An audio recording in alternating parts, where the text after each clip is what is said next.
Some bowling.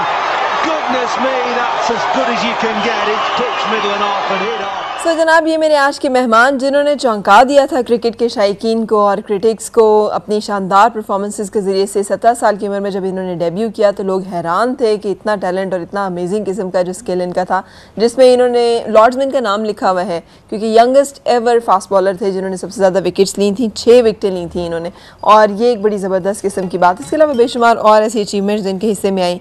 14 test में इन्होंने participate किया, 51 विकेट्स हिस्से में आई। 18 T20s खेले, 23 विकेट्स जो हैं वो हासिल की। 15 जो है ODI मैचेस में 25 विकेट्स जो हैं वो इन्होंने हासिल की और बहुत सारी ऐसी अचीवमेंट्स जो कि इनके हिस्से में हैं। मेरे साथ हैं मोहम्मद आमिर। अस्सलाम वालेकुम। कैसे हैं आप? जी अल्लाह का शुक्र। बाल आपके बड़े बदल गए बदले बदले से कुछ आसार हैं। बस ये तो आई थिंक जिसने देखा उसने ये क्वेश्चन पूछा है कि बाल किधर गए। हाँ, बाल किधर गए। लेकिन ये है कि अल्लाह का शुक्र अभी लास्ट फ्यू मंथ्स में गया हुआ था, उम्रा पे गया हुआ था। अच्छा। वहाँ तो आपको पता कोई स्टाइल कोई फैशन नहीं चलता। अच्छा, वहाँ तो एक नॉर्मल इंसान के लिए चलना पड़ता है। तो वहाँ पे कटवाए थे। लेकिन अभी बहुत सारे लोगों ने फेसबुक पे भी यही मैसेजेस वगैरह किए कि बाल नहीं कटवाने चाहिए थे। अच्छा। लेकिन मैंने उनके बोला कि ये घर की खेती है, वापस आ जाएंगे और दोबारा से उसी तरह से हो जाएंगे। अच्छा आमिर, कुछ बताइएगा अपने बारे में, अपने बचपन के बारे में, ज़िंदगी के बारे में। कहाँ से स्टार्ट हुआ, कैसे स्टार्ट हुआ? बचपन थोड़ा सा शरारती था मैं थोड़ा शायद ज़्यादा। हाँ। लेकिन ये है कि मैंने 8th क्लास से ही आई थिंक मैं सारे इंटरव्यूज़ में अगर कोई मेरे से क्वेश्चन पूछता है यही कह के थक गया हूँ कि 8th क्लास से मैंने अपना घर छोड़ दिया था, पिंडी आ गया था। अच्छा। तो यहाँ पे मैंने बाजवा एकेडमी ज्वाइन की थी। घर छोड़ दिया था यानी घर से भाग गया था? या नहीं, गांव से इधर आ गया था पिंडी। अच्छा, गांव किससे बिलोंग करते हैं आप? गुजर खान से। अच्छा, सही। तो यहाँ पे आगे मैंने स्टडीज स्टार्ट की 9th क्लास से, फिर साथ साथ क्रिकेट स्टार्ट की क्योंकि बाजवा एकेडमी स्कूल भी है और क्रिकेट एकेडमी भी है। अच्छा। तो यहाँ से मैंने क्रिकेट वगैरह स्टार्ट की, फिर मैट्रिक भी मैंने यहीं से किया, फिर अंडर 19 भी जो है मैंने। ये कब पता चला था कि मेरे अंदर एक क्रिकेटर मौजूद है, हम में है दम? हाँ। क्रिकेट का शौक तो मुझे आई थिंक बचपन से ही था, जब मैं 3rd या 4th क्लास में था। अच्छा। तो खास वजह थी इस शौक के होने की? शायद आजकल के भी बच्चों को आप देख ले कि गली मोहल्ले में क्रिकेट ही हो रही है, तो वो बस करते करते एक अंदर से जुनून पैदा हो जाता है इंसान को। और जब मैं वसीम अकरम को बॉलिंग करते हुए देखता था तो उनकी अक्सर मैच के बाद में जो है ना नकल करने की कोशिश करता कि ऐसे बॉल कर रहे थे, ऐसे स्टाइल मार रहे थे। वो करते करते अंदर से एक जज्बा बढ़ता गया। तो फिर जो टेप बॉल की टीम होती है गांव में, अक्सर आपने सुना होगा, जो एक लड़के 11-12 गट्ठे बने होते हैं। हाँ। तो उनमें से एक तोकीर भाई, उनका मैं नाम लेना चाहूँगा, और जफ़र शाह, उन्होंने मुझे देखा तो उन्होंने कहा कि इसमें है टैलेंट, क्योंकि वो अच्छे प्लेयर्स थे। तो उन्होंने कहा कि इसको जो है हार्ड बॉल की करनी चाहिए ट्राई, क्योंकि ये अच्छा प्लेयर है, इतनी यंग एज में इतनी पेस है इसकी, तो ये कुछ कर सकते हैं। तो फिर उन्होंने मुझे यहाँ पे बाजवा एकेडमी में भेजा। अच्छा। और यहाँ से फिर आपने बाकायदा तौर पे एक तरह से एक हार्ड बॉल का जो है, हार्ड बॉल का क्रिकेट जो है ये तय हो गया कि क्रिकेट जो है मेरा करियर ठहरेगा। जी, यही घर छोड़ा। जब मैंने घर छोड़ा तो वो इसी एम से छोड़ा था कि इंशाल्लाह मैंने कुछ क्रिकेट में करके। मुश्किल नहीं है मेरी इतनी कम उम्र में घर छोड़ना? अम्मा नहीं याद आती थी, अब्बा नहीं याद आते थे? टू बी ऑनेस्ट अम्मी तो मुझे नहीं आने दे रही थी, क्योंकि वो कह रही थी कि इतना छोटा बच्चा शहर में कैसे रहेगा, पिंडी जाके अकेला हॉस्टल में कैसे रहेगा। तो वो बड़े भाई का मैं नाम लूंगा, उसने बड़ा सपोर्ट किया। उसने कहा कि नहीं, कुछ नहीं होता। तो छोटे बच्चे को नहीं लगता था कि मैं अम्मा के बगैर नहीं? देखिए, वो उस वक्त एक जुनून चढ़ा हुआ था मेरे दिमाग में कि मैंने जाके क्रिकेट खेलनी है। अच्छा। तो वो था। फिर मैं आया पिंडी में, यहाँ पे अल्लाह का शुक्र है कि दोस्त यार भी अच्छे बन गए, जो हॉस्टल में थे क्रिकेटर्स थे, तो एक अच्छा टाइम गुजरा उनके साथ। बिल्कुल सही। लेकिन इसका मतलब ये कि आप शुरू से ही बड़े इंडिपेंडेंट हो। इंडिपेंडेंट, कोई किसी का कोई इतना खास असर नहीं है कोई किसी की मजाल नहीं है कि कोई आमिर को। असल टू बी ऑनेस्ट कि जब मैं स्टडी घर में भी भाइयों में सबसे ज्यादा स्टडी में भी मैं अच्छा था। अच्छा। और घर का काम बिल्कुल नहीं करता था। अच्छा, यानी स्कूल से आना, खाना खाना, शाम में क्रिकेट खेलनी, शाम में वापस आना, खाना खाना, स्कूल का काम करना, अगले दिन स्कूल जाना, ये मेरा शुरू से यही रूटीन थी। अच्छा आमिर, उसके बाद जब आप आ गए 17 साल की उम्र में डेब्यू, आपने चौंका दिया था, आपने हिला दिया था एक दफ़ा से लोगों को। मतलब लोग बड़ा एक्सपेक्ट कर रहे थे कि आमिर जैसा बंदा पाकिस्तान की टीम में आ गया और इतनी यंग एज में, इतने साल इसके पास पड़े में, ये तो पता नहीं क्या क्या कुछ करने वाला है। तो वो कैसा लगा था आपको जब ये चांस मिला था? देखिए, जब इंसान का एक ड्रीम पूरा होता है तो वो उसको एक्सप्लेन आई थिंक अपने वर्ड्स में तो नहीं कर सकता, क्योंकि जो उसकी फीलिंग्स होती हैं। और ये यकीन था आपको कि किसी दिन मैं पाकिस्तान नेशनल टीम में हूँगा, मतलब ये अंदाज़ा था आपको? क्योंकि मैंने आपको पहले भी बताया कि जब मैंने घर छोड़ा था यही एम लेके छोड़ा था कि मैंने क्रिकेट पाकिस्तान लेवल तक अगर ना भी खेला, क्योंकि क्रिकेट बहुत टू बी ऑनेस्ट लक की गेम है। सही। ये हर बंदे की बस की गेम नहीं है, जिसकी लक चल गई वो चल गई। बेशुमार हैं पाकिस्तान में इतने टैलेंटेड क्रिकेटर्स, लेकिन वो स्क्रीन पे नहीं आ सके। ये था कि मैं पाकिस्तान के लिए खेलूं ना खेलूं, लेकिन क्रिकेट में कुछ ना कुछ अपना नाम कमाना मैंने। जैसे डोमेस्टिक क्रिकेट भी अच्छी है, लड़के लीग्स वगैरह खेलने जाते हैं, ये भी मेरा एम था। लेकिन उसके बाद पाकिस्तान खेलना ये आपकी लक पे है कि आप परफॉर्मेंस करते हैं, किसी अच्छे बंदे की नज़रों में आ जाते हैं। अच्छा। क्योंकि आजकल सर्कल आपको पता ही है कैसा चल रहा है। किसी यहाँ पे मैं नाम लेना चाहूँगा, मैं बड़ा हमेशा से शुक्रगुजार रहूंगा मुदस्सर भाई का कि उन्होंने मुझे इस मामले में काफ़ी सपोर्ट किया था। बिल्कुल सही। बड़ी बदकिस्मती है कि लक के ऊपर डिपेंड करना पड़े। सिस्टम होना चाहिए कि टैलेंट जो है वो खुद ब खुद आ रहा हो। आजकल थोड़ा सा है कि इसमें मीडिया का मैं काफ़ी थैंकफुल हूँगा, क्योंकि मीडिया ने अब हर चीज़ को हाईलाइट करना शुरू कर दिया। क्योंकि अब हमारी जो डोमेस्टिक क्रिकेट भी है वो भी मीडिया काफ़ी हाईलाइट कर रहा है। जैसे आप देखती होंगी जो फैसलबैक T20 होता है, ये पूरा पाकिस्तान देखता है, क्राउड भी आता है ग्राउंड में। तो ये अच्छी एक चीज़ है कि किसी यंगस्टर्स के लिए कि टीवी पे मैच आ रहा है, यहाँ पे परफॉर्म करेगा तो वो नजरों में आएगा। अभी जैसे इंडिया की परफॉर्मेंस थी तो कह रहे थे कि IPL का उसमें बड़ा किरदार है। बहुत किरदार है, मैं तो यही कहता हूँ। क्योंकि आप रोहित शर्मा इसकी जिंदा मिसाल है। रोहित शर्मा अगर टीम वाइज उसकी परफॉर्मेंस देखे तो वो बिल्कुल फ्लॉप जा रहा था, लेकिन IPL में उसने परफॉर्म किया, वो उसको साथ लेके गए चैंपियन ट्रॉफी में, वो अब ओपन कर रहा है और वो परफॉर्म कर रहा है। और इंडिया की पूरी टीम वो है जो IPL में सारे लड़के परफॉर्म करके गए। बिल्कुल। और IPL का कह रहे हैं कि उसकी वजह से टीम की परफॉर्मेंस, उनकी लड़के सामने आते हैं ना, लड़के सामने आते हैं। उनके अंडर 19 के लड़के अब IPL खेल रहे हैं, उनको देखें इंटरनेशनल जो एटमॉस्फेयर है वो पहले से मिल रहा है। तो वो जब लड़के इंटरनेशनल क्रिकेट में आते हैं तो उनका सारा माइंड जो है वो खुला होता है। मीडिया का उन्होंने प्रेशर हैंडल किया होता है, क्राउड का किया होता है, ये चीजें बड़ी इफेक्ट करती हैं। तो हमारे यहाँ इस तरह के टूर्नामेंट्स और इस तरह की चीजें नहीं हो सकती? आई थिंक PCB ट्राई तो कर रहा था PPL के लिए, तो I think hope for the best कि अल्लाह करे ऐसा हो जाए। सही। पाकिस्तान के क्रिकेट को काफी फायदा होगा, बहुत फायदा होगा। आपसे बहुत सारे लोग बात करना चाह रहे हैं, उन सबको हम साथ साथ शामिल करते चलेंगे। अस्सलाम वालेकुम, कैसी हैं आप? अस्सलाम वालेकुम। रुबीना जी कैसी हैं? फरा, मैं कराची से रुबीना बात कर रही हूँ। जी जी फरमाइए। मैं सबसे पहले तो ये कहना चाह रही हूँ कि माशाल्लाह इस वक्त बेस्ट प्रोग्राम जो है वो आपका इस वक्त मॉर्निंग शो जा रहा है। पहले एक वक्त था कि हम लोग बहुत शौक से 9 बजते थे, इंतजार करते थे कि भाई 9 बजेंगे और मॉर्निंग शो देखने हैं। लेकिन अब इतनी उनसे उत्साहट है कि 9 बजते हैं तो दिल चाहता है बस अब और कोई काम कर लें, टीवी बंद कर दें। लेकिन एक सिर्फ आपका क्या ऐसा प्रोग्राम है जो कि हमें रोक लेता है कि नहीं टीवी बंद नहीं करना। अभी ATV पे फरा आ रही है। God bless you Rubina, thank you so much, बहुत शुक्रिया। जबरदस्त आपके टॉपिक होते हैं और निहायत मतलब फायदामंद बातें होती हैं। सिर्फ ये नहीं है कि वो हल्ला गुल्ला भी जिंदगी में जरूरी है, ठीक है, उससे भी एक वो अच्छा लगता है, लेकिन ये कि कुछ इन्फॉर्मेशन मिलती है आपके प्रोग्राम से और हम बहुत फायदा उठाते हैं। और आप इस वक्त माशाल्लाह अल्लाह में आपको और तरक्कियां दे, बेस्ट हैं आप। बहुत शुक्रिया, God bless you, thank you so much. कुछ आमिर से आपका जो ये सॉरी जी मोहम्मद आमिर आज मेहमान है, कुछ उनसे भी बात करना चाह रही हैं? मैं असल में क्रिकेट की कोई बहुत ज़्यादा शौकीन नहीं हूँ, लेकिन इंडिया पाकिस्तान का जब मैच होता है तो आपको पता है जो शौकीन नहीं होते वो भी जो है वो आ जाते हैं जरूर देखने। बिल्कुल। तो बस ये कि अब थोड़ा सा जरा दिल बुरा हो गया ये मैच फिक्सिंग वगैरह की वजह से, ये सब देखते हैं। जब बीमार को जो बिल्कुल एक बिस्तर मर्ग पे है उसको इंजेक्शन जो है वो पानी का लग सकता है, तो फिर तो किसी भी शोबे में जो है वो धांधली के अब हर शोबे में इम्कान है। बिल्कुल कोई ऐसा नहीं है, बिल्कुल सही। लेकिन ये कि खुदा करे कि अल्लाह ताला बेहतर कर दे हम सब के लिए। बिल्कुल सही। तो ये मुझे इनकी बातें सुन के बहुत अच्छा लग रहा है। माशाल्लाह बहुत अच्छा बच्चा है, अल्लाह ताला कामयाबियां दे और हमारी पूरी टीम को अल्लाह ताला नजरे बद से बचाए। थैंक यू रुबीना, पाकिस्तान का नाम रोशन करेंगे सब बच्चे। God bless you. बहुत बुरी जगह पे कॉल जो है वो ड्रॉप हुई है, लेकिन बाकी जो उनकी मालूमात चीज़ें थी वो पूछ लेना चाहेगा कि वो क्या कहना चाह रही हैं। कमिंग बैक आमिर, अच्छा फिर जब आप आ गए और आपने खेलना शुरू कर दिया और उस वक्त फिर आमिर में क्या तब्दीली आई थी? कुछ बदल गया था? नहीं, बदला तो नहीं था।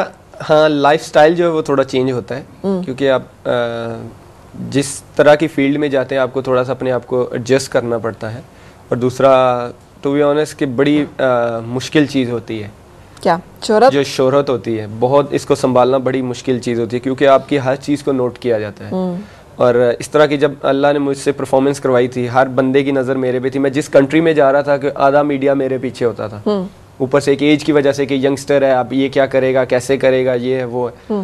तो ये चीज़ काफ़ी मुश्किल होती है, आपकी छोटी छोटी चीज़ जो वो भी पॉइंट आउट की जाती है, तो उसमें आपको अपने आप को बड़ा संभालना पड़ता है। सही। तो लकी वही होता है कि इस तरह के टाइम में आपको कोई अच्छी कंपनी मिल जाए, वो बहुत डिपेंड करती है। हमेशा से जब से मैं 3-4 साल से क्रिकेट से आउट हूँ, यही लर्न किया है कि आपकी जो कंपनी होती है वो बहुत अच्छी होनी चाहिए। आप बहुत लकी होंगे कि आपको बड़े फेयर जो है लोग मिल जाए आपके साथ। सही। अच्छा, वो उसमें कोई प्राउड आ गया था, कोई तकब्बुर? सही बताना, कोई थोड़ा सा आपको लगता था कि हाँ मैं तो बस नहीं, आई थिंक अंदर से तो कुछ नहीं आया हो, अल्लाह बेहतर जानता है, क्योंकि आज तक मेरे माइंड में ऐसा कुछ आया नहीं था। और कभी कभी मजाक में भी किसी मुंह से ऐसी बात निकल जाती, शायद अगले को बुरी लग गई हो, लेकिन अब दिलों के हाल तो अल्लाह ही जानता है। लेकिन आई थिंक इंटेंशनली मैंने कभी ऐसा कुछ सोचा नहीं, कोई ऐसी तब्दीली नहीं आई थी कि जिससे वो। अच्छा, इतना शानदार करियर जाते जाते वो स्पॉट फिक्सिंग का क्या वो एक डिलेमा, वो कैसे हो गया, क्या हो गया? मैंने अभी आपको यही कंपनी की बात बताई है, क्योंकि अब ये चीज़ अब 3 साल पहले हो गई और ख़त्म भी हो गई। मैं वो गहराई में तो जाना नहीं चाहता, तो आई थिंक अक्लमंद के लिए इशारा काफ़ी होगा। जो सुनने वाले होंगे उनको भी समझ आ जाएगा। मैं बहुत बेवकूफ़ हूँ तो मुझे खुला इशारा नहीं, खुली बात नहीं। अभी खुली बात, आपको पता है मीडिया खुली बात को बिल्कुल गुब्बारा बना देता है, तो वो बड़े मसले बन जाते हैं। लेकिन ये है कि मुसीबत बता के नहीं आती, अगर बता के आए तो फिर तो इंसान खुद ही संभल जाए। लेकिन ये है कि इन शॉर्ट वर्ड के आमिर, आपके पास सब कुछ था, शोहरत थी, एक लंबा करियर। वही मैं बोल रहा हूँ कि मैंने कुछ चीज़, अगर मैं बोल रहा हूँ कि आपको लोग अच्छे मिल जाएं, तो आई थिंक आप बहुत लकी होंगे, और शायद वो उस चीज़ के लिए आपको पुश ना करें। और आपका मैं लर्न अ लॉट के आपका अच्छा दोस्त वही है जो आपको बुरी चीज़ की तरफ ना लेके जाए। अगर आप कर भी रहे हो तो आपको रोके और टोके। सही। तो ये चीज़ बड़ी डिपेंड करती है इंसान पे, तो इसीलिए शायद और दूसरा मैं ये भी कहता हूँ, शायद अल्लाह ने मुझे कोई ज़िंदगी में कोई बड़ी मुसीबत से बचाना होगा या सबक देना होगा, तो मुझे इस तरह की आजमाइश में डाला उसने। मैं इसको स्कैंडल भी नहीं बोलता, मैं आजमाइश बोलता हूँ कि अल्लाह की तरफ से आजमाइश है, और अल्लाह ताला उन्हीं को चेक करता है जिनको पसंद करता है वो। अच्छा, ये बड़ी हिम्मत की बात है, क्योंकि एक बड़ा प्रॉमिसिंग शानदार करियर, ख्वाब, उम्मीदें जिसके लिए आपने मेहनत भी की हुई थी, और फिर आप टॉप ऑफ द वर्ल्ड आए भी, और उसके बाद अचानक से जैसे कहते हैं ना, एक सेकंड में सब चीजें जो है वो खत्म हो जाती है। एक दिन पहले मैंने 6 आउट किए हुए थे, तो मैं टॉप ऑफ द वर्ल्ड था कि सारी दुनिया मेरी बात कर रही। हाँ, और अगले दिन जो है आप मुजरिम थे, आप मुल्जिम थे, और आप जो आपके ऊपर बारे में बातें की जाए, तो इसको हैंडल करना बड़ा मुश्किल है, बहुत मुश्किल होता है। और मैं तो यही दुआ करता हूँ कि किसी यंगस्टर्स के साथ कोई भी हो, कोई यंगस्टर इस चीज़ में इन्वॉल्व ना हो, ना किसी के साथ ऐसा हो, एक दिन यहाँ पे और दूसरे दिन वहाँ पे। तो आई थिंक ये इसको हैंडल करना बहुत मुश्किल होता है। और कैसे इसको किया? देखिए, मुझे इसमें सबसे ये है कि मेरी फैमिली की काफ़ी सपोर्ट थी, क्योंकि वो मुझे जानते हैं और बड़ी अच्छी तरीके से जानते हैं कि मैं ऐसी चीज़ कर सकता हूँ या नहीं कर सकता, क्योंकि मुझे पता है मेरी तरबियत कैसी हुई है। फिर जो मेरे सर हैं आसिफ बाजवा साहब, उन्होंने काफ़ी सपोर्ट किया मुझे, उन्होंने मुझे काफ़ी हौसला दिया, और क्योंकि उनको ट्रस्ट था मेरे पे, और उनको ये भी पता था, हालांकि जब ये केस पूरा खुला भी नहीं था, तो उन्होंने यही कहा था कि हमें पीछे के पता है कि इसके पीछे कौन है। तो उनका आई थिंक इस तरह के वर्ड यूज़ करना मेरे लिए काफ़ी इंकरेजिंग था। तो उस टाइम शायद इसीलिए थोड़ा सा मैं सब्र कर गया। आप मतलब उसको डील कर गया। लेकिन अब कोई पछतावा, अफसोस होता है कभी आपको? वक्त दिल चाहता है कि टाइम मशीन हो कोई, मैं जाके किसी तरह से उस एक लम्हे को, उन चंद घड़ियों को या उन मिनट्स को बदल देखिए, पछतावा आप कह सकते हैं, लेकिन सीखना ज़रूरी होता है उन चीज़ों से। पछतावे से आई थिंक बैठ के कुछ नहीं होता, लेकिन हाँ ये सोचना चाहिए कि ये हुआ क्यों और कैसे हुआ। तो वो चीज़ें देखनी चाहिए और आगे देखना चाहिए कि इस चीज़ को आगे मैं अगर ज़िंदगी में कभी फेस इस तरह की चीज़ों को करना पड़े तो उसको मैंने कैसे हैंडल करना है, या ऐसे लोगों से कैसे बचना है। तो आई थिंक पछतावे की बजाय आपको सीखना चाहिए कि मैं यहाँ पे लैक कर रहा था जिसकी वजह से मैं इस चीज़ में आ गया। तो वो चीज़ें इंसान को अपने अंदर जो है ना चेंज लानी चाहिए। अच्छा, एक चीज़ मैं आपसे पूछने जा रही हूँ, मैं जानना चाहती हूँ, ये इसलिए पूछने जा रही हूँ आमिर, कि देखिए हम कहते हैं जी हमारे प्लेयर्स हमारे एम्बेसडर हैं, पाकिस्तान की नुमाइंदगी कर रहे हैं, लेकिन जो नुमाइंदा होता है उसको भी तो आपने कुछ एहसास दिलाना होता है कि आप नुमाइंदे हैं और आपको ये करना है, ऐसे नहीं करना। आपको लगता है कि ये सब ट्रेनिंग हमारे इदारे जो हैं PCB और ऐसे इदारे थोड़ी सी इस तरह की ग्रूमिंग, मेंटल टफनेस और थोड़ी सी मेंटल अलर्टनेस और ये ट्रेनिंग देते हैं कि क्या करना चाहिए और क्या नहीं करना चाहिए और कैसे करना चाहिए? आई थिंक देनी चाहिए, बहुत ज़रूरी है। अब तो शायद जो हमारा स्कैंडल बना था उसके बाद तो बहुत ज़्यादा होती होगी, और तो मैं सुनता रहता हूँ कि प्लेयर्स का बाहर जाना या किसी अननोन पर्सन से मिलना अलाउड नहीं है। तो ये आई थिंक अच्छी चीज़ें हैं। दूसरा, मैं वही कहता हूँ कि इसमें माफिया, बहुत बड़ा माफिया जो है ना इन्वॉल्व है पीछे। अच्छा, तो उसमें आप मैनेजमेंट को भी नहीं कह सकते, क्योंकि मेरा हमेशा से बिलीव है कि जो टीचर होता है वो स्टूडेंट को सबक बता सकता है।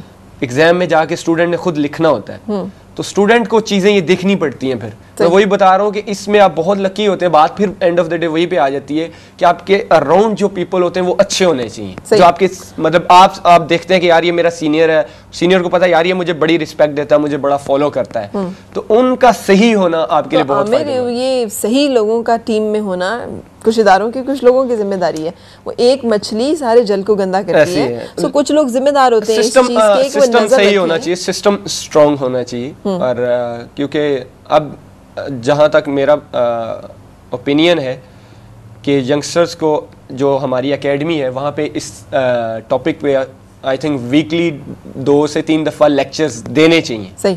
जैसे फौजी होते हैं ना, सो फौजियों को हर स्टेप पे उनके अंदर ये होता है कि पाकिस्तान फर्स्ट, अलर्ट किया जाता है उनको, अलर्ट किया जाता है, उनको उनकी ट्रेनिंग होती है, तो उनकी प्रायोरिटीज जो है फिक्स होती है। इसका एक बेस्ट वे है कि जो यंगस्टर्स प्लेयर्स हैं, आपको पता है कि they are upcoming for Pakistan, कि ये खेल सकते हैं पाकिस्तान के लिए और ये आने वाले वक्त में फ्यूचर है पाकिस्तान के, तो उनको आप एनसीए वगैरह में बुला के 15 से 16 जो आपको पता है कि टॉप के परफॉर्मर्स हैं, उनको 1-2 टीचर जिस तरह आप कह रही हैं इस टॉपिक पे जो एक्सपीरियंस रखते हैं उनको लेक्चर्स दिए जाएं, और आई थिंक ये काफ़ी क्रिकेट के लिए काफ़ी बेहतर होगा, सेक ऑफ क्रिकेट के लिए जो है वो बहुत अच्छा होगा। बिल्कुल सही। सैरिश हमारे साथ हैं। अस्सलाम वालेकुम सैरिश, कैसी हैं? वालेकुम अस्सलाम, ठीक हूँ, आप सुनाएं कैसे हैं? अल्लाह का शुक्र है जी, फरमाएं। जी आमिर से बात कर रही हैं। जी जी जरूर करें। अस्सलाम वालेकुम आमिर। जी वालेकुम अस्सलाम, कैसी हैं आप? जी अल्लाह का शुक्र, आप कैसे हैं? जी अल्लाह का करम। अच्छा, मैंने आपसे इस हवाले में से बात करनी है कि जिस हवाले से बात करनी थी वो हवाला बीच में ही रह गया। अच्छा, लोगों का क्या रिस्पांस था, जो आपके चाहने वाले शायकीन, जो आपके फैंस? अगर मैं किसी सुनने वालों को मैं बता सकता हूँ, अगर जिसने मेरी फैन ओपिनियन जानी है वो फेसबुक पे जा सकता है। काफ़ी पेजेस बने हुए हैं, और सारे आपके अपने हैं? नहीं, जो लोगों ने फैंस ने बनाए हुए जिनको फॉलो कर रहे हैं सारे। और पब्लिकली भी मैं जब जाता हूँ कहीं बैठता हूँ तो मुझे यही कानों में आवाज़ आती है कि प्लीज़ आप टीम में आ जाओ, आपको देखने के लिए आंखें तरस गई हैं। तो लोगों का ओपिनियन काफ़ी मेरे लिए अच्छा रहा। रिकॉर्डिंग में वही कह सकता हूँ कि बड़ा थैंकफुल हूँ कि इस टाइम पे भी मुझे जो मेरे फैंस हैं उन्होंने बड़ा सपोर्ट किया है। सही। और 80 से 90% मेरे जो फैंस थे वो सपोर्टिव थे। लेकिन आप ज़रूरी नहीं है कि आपको जहाँ 5 लोग पसंद करते हैं तो वहाँ डिसलाइक भी नहीं करते होंगे, शायद 6 डिसलाइक भी कर रहे हों। तो ये चीज़ें जो होते हैं, स्टार्स वगैरह होते हैं, चाहे फुटबॉलर्स, क्रिकेटर्स, ये साथ चलती हैं। कुछ लोग लाइक करते हैं, कुछ लोग डिसलाइक करते हैं, और जो नाराज़ भी होते हैं वो इसका मतलब वो आपसे प्यार करते हैं। अगर आपकी गलती कोई सामने आई या उनको लगता है कि आपने गलती की है तो उनका आई थिंक हक बनता है, क्योंकि वो क्रिकेट देखते हैं, उम्मीदें लगा के बैठते हैं, पाकिस्तान की खुशी देखना चाहते हैं, क्योंकि हम मैच जीतेंगे तो पाकिस्तान की आवाम खुश होगी। तो अगर कोई नाराज भी होता है तो हमें बुरा नहीं मानना चाहिए कि ये उनका हक है। सही। अरे क्या चीज़ें अट्रैक्ट, कौन सी वो चीज़ें हैं जो डिस्ट्रैक्शंस होती हैं प्लेयर की ज़िंदगी में, वो क्या चीज़ें हैं जो कि अट्रैक्ट करती हैं, ख़ासतौर पर जिस एज में आप हो या जिस एज में आप थे, या क्या चीज़ें थी जो कि आप? देखिए, यंग एज में तो हर जो लड़का होता है, यंगस्टर जो होता है, वो कहता है कि अच्छी गाड़ी हो मेरे पास। मतलब क्रिकेट के अलावा जो बात कर रहा हूँ, एक क्रिकेट तो एक आपका लेवल है ना, क्रिकेट के बाद ये चीज़ें आती हैं आपके पास। सही। क्योंकि सबसे पहले पाकिस्तान आता, क्योंकि आपने एक ड्रीम अपना पूरा किया कि आप पाकिस्तान के एम्बेसडर बने, पाकिस्तान के लिए खेल रहे हैं। क्योंकि 16 करोड़ में से आप 16 खेल रहे होते हैं, बहुत बड़ी बात होती है। ये माइनर्स से भी कम होता है जो लोग खेल रहे होते हैं। बिल्कुल। तो सबसे पहले तो ये है कि ये चीज़ काफ़ी अंदर से इंसान को प्राउड फील करवाती है कि मैं 16 करोड़ में से 17 करोड़ में से एक पाकिस्तान का एम्बेसडर हूँ। और जब आप लोग ग्राउंड में होते हैं तो पूरी टीम, पूरी कौम की निगाहें कैसे लगी होती हैं, उनके दिल कैसे धड़क रहे होते हैं, ये मतलब हम अपने फौजियों को महाज पे लड़ते हुए शायद नहीं देखते, लेकिन हम क्रिकेट को खेल की तरह नहीं एंजॉय करते, हम महाज ही समझते हैं। आ रहा था तो ATV के ही अंकल थे, उनको मैंने बोला कि हमारे जो रियल हीरो हैं वो पाक आर्मी वाले हैं, जिनकी वजह से हम रातों को सुकून से सो जाते हैं। तो आई थिंक हर बंदे का एक जो प्रोफेशन होता है उसकी रिस्पेक्ट अपने लिहाज से होती है। अब जो क्रिकेटर्स हैं वो ज़्यादातर ऑन टीवी रहते हैं, और जहाँ तक मैंने देखा है कि हर चीज़ आजकल जो है चलती का नाम गाड़ी है। हाँ। जो चीज़ दिखाई जाती है उसी वो जो दिखता है वो बिकता है। बिल्कुल। तो ये चीज़ क्योंकि पाकिस्तान में आजकल ज़्यादातर 95% मैं कहता हूँ कि क्रिकेट ही देखी जाती है, तो फिर जो दिखता है वही बिकता है। पर इसीलिए और क्रिकेटर्स को आई थिंक हर गली मोहल्ले में कोई निकलेगा भी तो पहचान लेंगे कि ये क्रिकेटर जा रहा है। बिल्कुल सही। तो ये चीज़ें भी अट्रैक्ट करती है, जैसे आपने अट्रैक्शन की बात की थी कि आपको लोग देख रहे हैं, फॉलो कर रहे हैं, आपका ड्रीम था स्टार बनना, तो फिर आपको वो स्टार वैल्यू मिल रही है। लेकिन उसके बाद जो साथ जो नेगेटिव चीज़ें भी आती हैं, मैंने आपको जैसे बोला, आप पर्सनल जो अपनी लाइफ होती है उसमें बड़े बाउंड हो जाते हैं। बिल्कुल सही। पब्लिकली आप उतना फ्लेक्सिबल नहीं रहते आप। जब आप रेस्टोरेंट में भी बैठेंगे तो आपको बड़ा देख समझ के बैठना पड़ेगा, क्योंकि आपको लोग देख रहे हैं। ये जो आपने बीच में कहा कि बहुत बड़ा माफिया है बीच में, सो हम देखते हैं पाकिस्तान की छोटी सी बात भी ना बहुत हाईलाइट हो जाती है। अब इस दफ़ा जैसे इंग्लैंड की वो थोड़ी सी हो रही थी कि इनकी बॉल कैसे वो कर रही है, स्विंग कैसे करे, तो कितना उन्होंने रिएक्ट किया उस पर कि हम टेम्परिंग नहीं करते। हालांकि वो बॉल की स्विंग जो है वो एक बहुत बड़ा सवालिया निशान था। अलीम डार बेचारे ने बॉल चेंज की श्रीलंका के उस पर, तो ये, लेकिन वो पाकिस्तान की बात हो तो एकदम से आपको किसी ने इन्फॉर्मेशन बताइए या पता है आपको? मुझे पता है। अच्छा, आप कह रही थी मुझे क्रिकेट से इतना मैं क्रिकेट देखती नहीं हूँ, क्रिकेट के बारे में पढ़ती जरूर। अच्छा। एनीथिंग जो रीड करने से ताल्लुक हो मैं उसको देखती हूँ। असल बात ये है कि हमें जो सेल्फ रिस्पेक्ट और जो है ना वो लानी पड़ेगी, और हम जो है अपना सिस्टम जो है ना वो नहीं स्ट्रॉन्ग कर रहे हैं। जब आप खुद से स्ट्रॉन्ग होंगे ना तो तीसरा बंदा आप पे उंगली नहीं उठाएगा। आपका मतलब पीसीबी को स्ट्रॉन्ग होना पड़ेगा। आजकल हर बंदे की ना, आपने देखा होगा क्रिकेट में, हमारी पाकिस्तान क्रिकेट में थोड़ी सी बात होती है तो हर बंदा हमारे अगेंस्ट उठ पड़ता है। हाँ। बाकियों में पता नहीं क्या क्या हो रहा है, वो खुद से हैंडल कर रहे हैं। बिल्कुल। तो यहाँ पे अगर पाकिस्तान क्रिकेट में थोड़ी सी कोई प्रॉब्लम आती है तो बड़े बड़े इदारे उठ पड़ते हैं कि हमने इसको हैंडल करना है। तो ये आई थिंक पीसीबी को खुद स्टेप लेना पड़ेगा कि अपने आप को जो अपना सिस्टम है खुद स्ट्रॉन्ग करना पड़ेगा, और डिसीजन जो होते हैं उनके अगेंस्ट उठना पड़ेगा, अपनी एक सेल्फ रिस्पेक्ट लानी पड़ेगी। क्योंकि असल मसला ये है कि पीसीबी थोड़ा सा पीछे इसलिए बैक हो जाता है क्योंकि हमारी क्रिकेट नहीं हो रही। अगर कंट्री में क्रिकेट हो रही हो तो फिर बोर्ड भी जो है ना वो स्ट्रांग होता है। हमारा जो आई थिंक बोर्ड थोड़ा सा हमें जिस जगह वीक लगता है या इनोसेंट आप कह सकते हैं, वो इसलिए कि क्रिकेट नहीं हो रही। सही। क्रिकेट होगी तो क्रिकेट पाकिस्तान की डेवलपमेंट होगी। हमने बात की जैसे अगर आईपीएल वहाँ पे चल सकती है तो हमारे यहाँ पर क्यों नहीं इस तरह की इवेंट्स और इस तरह की चीजें हो सकती, बाहर से टीम्स ना भी आ रही हों। इसमें भी आपको मैं बताऊं कि इसमें तो गवर्नमेंट को इन्वॉल्व होना चाहिए इन चीज़ों में, क्योंकि सिक्योरिटी फ्रॉम करना तो वो गवर्नमेंट का काम है। सही। तो इस चीज़ में जो है हुकूमत को इन्वॉल्व होना पड़ेगा, और हुकूमत को I think they knows better कि क्रिकेट बहुत मेन है चीज पाकिस्तान में। तो इस चीज को उनको जो है ना डेवलप करना पड़ेगा और पाकिस्तान में क्रिकेट लानी पड़ेगी। बोर्ड तो अपनी तरफ से एफर्ट कर रहा है, आपने सुना होगा ज़का साहब ने काफी टीमों से राब्ता भी किया था, लेकिन इसमें अब आई थिंक जो स्टेप लेना पड़ेगा वो हुकूमत को भी लेना पड़ेगा। अच्छा, आमिर एक सवाल करते हुए ब्रेक की तरफ जाऊंगे, ब्रेक के बाद जवाब लूंगी। ये क्यों होता है कि एक दिन तो हमारी टीम शेर की तरह छाई होती है, अगले दिन भीगी बिल्ली बनी होती है? मतलब समझ नहीं आता है कि रातों रात ऐसा क्या हो गया कि जिसकी वजह से ये इस तरह से कर रहे हैं। और बहुत ज़्यादा अब स्पॉट फिक्सिंग और मैच फिक्सिंग के बाद अब तो हर वक्त यही डर लगता है जैसे ही टीम हारने लगे ज़रूर बिक गए होंगे, ज़रूर इन्होंने कुछ ना कुछ किया होगा। सो मैं चाहूँगी आपका कॉमेंट इस पर, लेकिन उससे पहले ब्रेक ले रही वापस आ रहे हैं।